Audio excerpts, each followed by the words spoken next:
நாம் வாழும் காலம் சரியானதாக இல்லை மற்றும் நிச்சயமற்ற தன்மையால் நிறைந்தது. விஷயங்கள் மிக விரைவாக மாறி வருகின்றன. மேலும் பெரும்பாலும் நாம் எவ்வளவு முயற்சி செய்தாலும் வாழ்க்கையின் சவால்களை நாம் தனியாக சமாளிக்க முடியாது.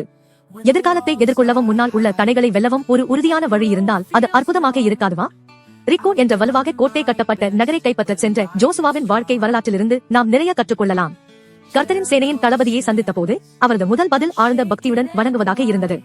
ஆனால் அவர் அங்கேயே நிற்கவில்லை. என் ஆண்டவன் தனது ஊழியக்காரனிடம் என்ன சொல்ல விரும்புகிறார் என்று கேட்டார்.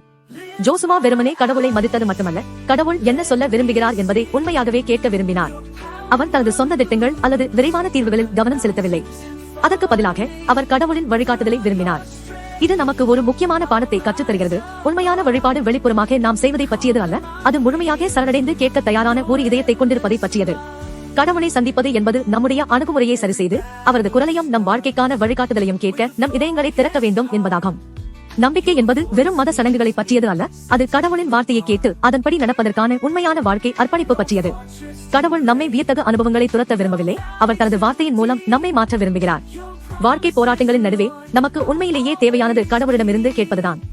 நம்முடைய சொந்த யோசனைகளும் வலிமையும் போதுமானதல்ல, ஆனால் நாம் கடவுளின் வார்த்தையை பின்பற்றும் போது அவர் ஒரு வழியை உண்டாக்குவார். ஜோசுவாவின் மிகப்பெரிய வலிமை அவரது சொந்த உத்தியல்ல, மாறாக கடவுளின் சித்தத்திற்கு கீழ்ப்படியும் அவரது விருப்பமே. அவர் கேட்டு கீழ்ப்படிந்த போது வெற்றியை கண்டார். மேலும் இந்த உண்மை இயேசுவிலேயே முழுமையாக வெளிப்படுத்தப்படுகிறது. இயேசு கடவுளின் வார்த்தையை முழுமையாக பின்பற்றி அவருடைய சித்தத்தின்படி வாழ்ந்தார். கடவுளை கேட்டு பின்பற்றுவது என்பது உண்மையிலேயே என்ன என்பதை அவர் நமக்கு காட்டினார். நாம் இயேசுவின் முன்மாதிரியை பின்பற்றி கடவுளை கேட்டு அவருடைய சித்தத்தின்படி வாழ வேண்டும். மாம்சத்தில் கடவுளின் வார்த்தையாகிய இயேசு இந்த உலகத்திற்கு வந்து கடவுளின் வார்த்தை செயலில் எப்படி இருக்கும் என்பதை நமக்கு காட்டினார்.